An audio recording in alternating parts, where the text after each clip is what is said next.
Je suis l'administrateur du www.pendantdépendance.com, également l'administrateur et le modérateur de son forum. Mon site propose des outils, une béquille pour les dépendants qui souhaitent arriver au sevrage. Je n'ai pas la prétention, par contre, d'être en rien guide ou quoi que ce soit d'équivalent. Je fournis des outils, mais c'est bien aux dépendants de faire le nécessaire, le travail sur eux-mêmes et le travail dans leur vie pour réussir à se sortir de leur dépendance. Et j'ai commencé à consommer de la pornographie vers l'âge de 15 ans, à une époque où Internet commençait à beaucoup se développer et où donc l'accès à la pornographie devenait de plus en plus facile.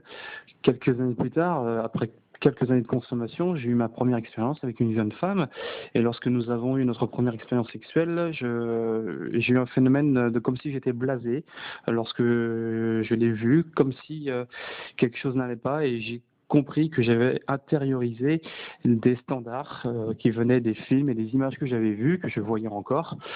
Et donc là, j'ai compris l'état de ma dépendance et j'ai compris qu'il fallait me battre à ce sujet pour pouvoir me sortir de la tête ces images. Lorsque j'ai compris ma propre dépendance, j'ai commencé à beaucoup lire sur le sujet, des ouvrages de sociologie, de psychologie, de journalistes, et j'en ai fait une synthèse de toutes ces lectures, de tout ce que j'apprenais.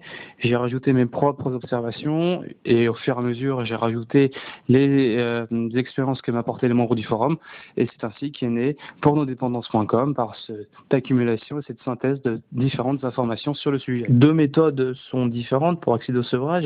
Soit on arrête totalement et immédiatement de consommer de la pornographie, soit on arrête par palier.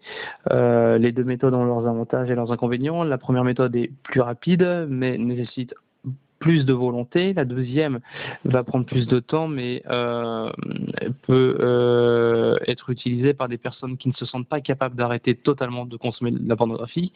Dans la méthode par palier, eh bien, on se fixe un objectif de diminution de consommation de films, de consommation de choses sur Internet, éventuellement de fréquentation d'escortes ou de prostituées.